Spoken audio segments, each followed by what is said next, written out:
Oh, dude, that was the #1 request on this tune. I need fireballs.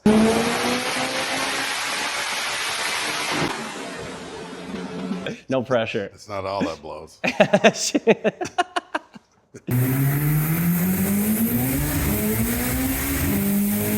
By the looks of this VE table, she's gonna really make some power.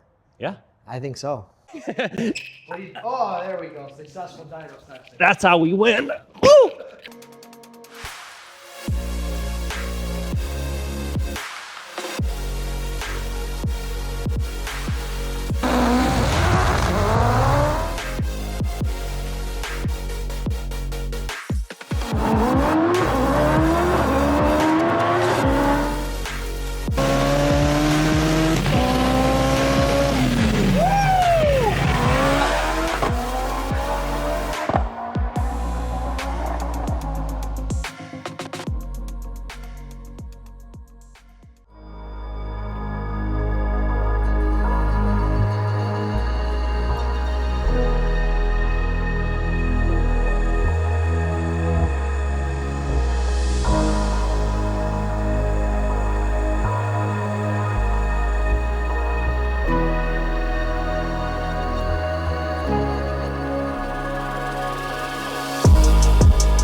We got some boost leaks there. Not a big deal.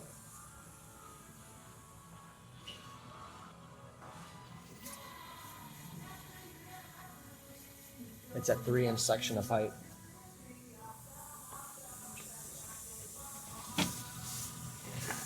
The 3.5-inch section seems good. It's just these 3-inch vangeons on both sides.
It's a 91 Toyota MR2 with the old reliable K24 swap. Oh yeah. It has a Quaife Sequential Transmission and obviously a Haltec. So. Awesome. What are we trying to accomplish? I honestly don't know. We'll see. We'll just keep going. We'll find out. All right. So, as long as she behaves, we'll keep going. All right. So. All right. maybe the MLS head gasket is kind of the limiting factor on this setup. I see that being kind of the limiting factor.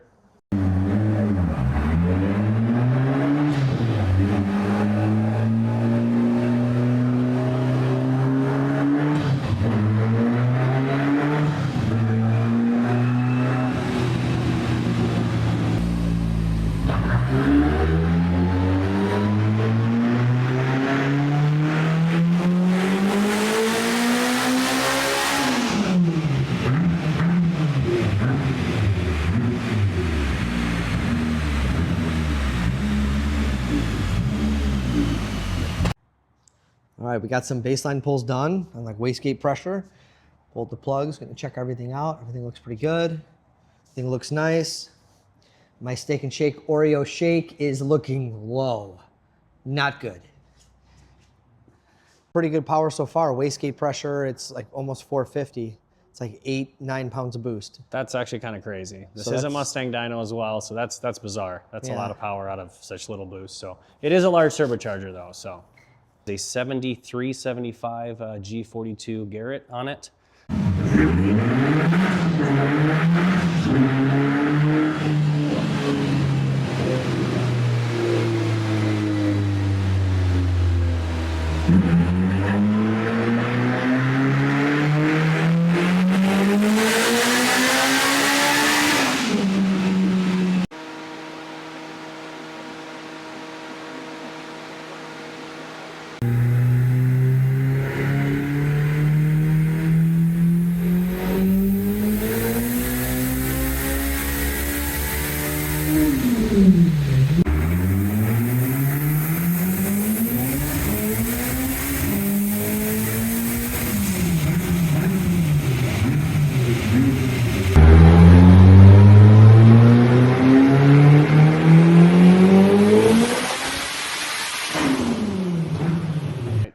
All right, so something kind of cool that we actually did here to this car was we moved the O2 sensor.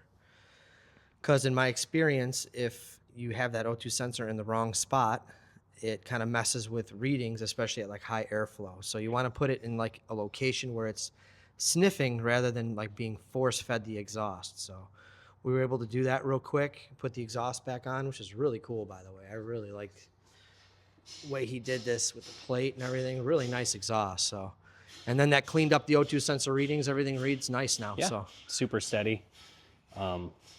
Cool feature too on this exhaust. So normally I had this actually cut through the factory grill, and as the car heats up, the exhaust tips would move quite a bit. So it looked kind of dumb. So I made fixed tips that are expanded, and this thing just floats inside. So actually when the tips get hot and move, the outside look, yeah, the outside looks great. So that was kind of the goal.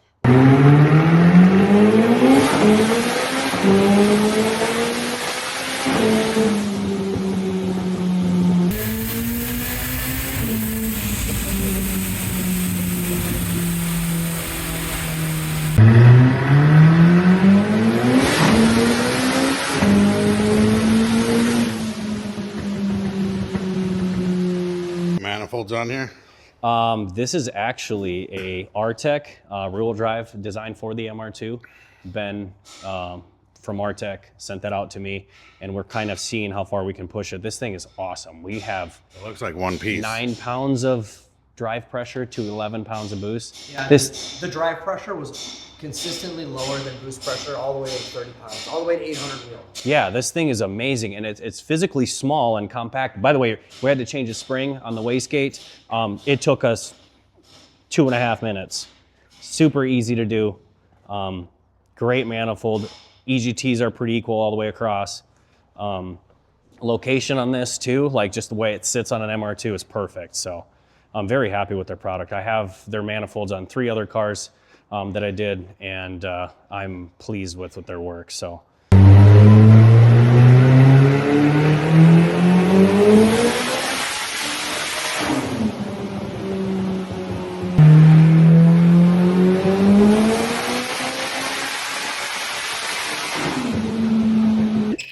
Oh, there we go. Successful dyno testing. That's how we win. Woo! Nice. All right, so we finished up the dyno. We finished up the dyno session. We cut it short a little bit because we have a little bit of a voltage issue. It's dropping top end, and rather than push past it and try and tune around it, we're just going to fix the voltage thing. A couple other things to address, but overall, great results. Made over 800 at, what, 30, 32 pounds? So what do you think? Pretty happy. Like I said, it's been kind of a little bit of a challenge of a car to get together in the last 6 months, and having, I would say, kind of minor issues that we can kind of figure out. I'm still winded from the handstands. but yeah, we had a good time. Like I said, minor little challenges here and there. Made some solid power. Car rips, sounds super cool. And then the strain shifts are just lethal. That's awesome. Sequentials are definitely a pretty cool thing. So I didn't really have a goal, just wanted to see what it would do. So with minor adjustments, what do you think it'll make? I don't know, over 900 for sure. 950 on this dyno? That'd be awesome. And I would say that'd be uncontrollable in that little wheelbase car. Absolutely, I think that's the goal. So yeah, but if that's what, on a dyno jet, that's Over 1,000 for sure. oh, easily. So that would be awesome. But just to have that number, but I don't know if a guy would want to use any of that. So we would take it on a rip, but I think it's like 40 degrees out. Probably not a good idea. Yes, it is. I'm not interested. So. Devin, let's go. Blows fireballs consistently. Oh, dude, that was the #1 request on this tune. I need fireballs. It's also ran on a Haltec S3. Has a Haltec IC7 screen. Has the TC8 EGT box. All Haltec products. Super great ECU, and I know you're a fan of running that. So even DSM Evo tuner can tune a Honda if it's on a Haltec. I'm editing that out. Yeah. Oh. Might want to leave that one in there. No pressure. It's not all that blows. TRE built the transmission, did a couple of upgrades to them, a little better oiling, some bearing upgrades and stuff. So pretty stout. That transmission makes the build, in my opinion. I It agree. is awesome. Dude, amazing. Like I'm a H pattern guy, but I can appreciate this. So this is, yeah, kind of a fan.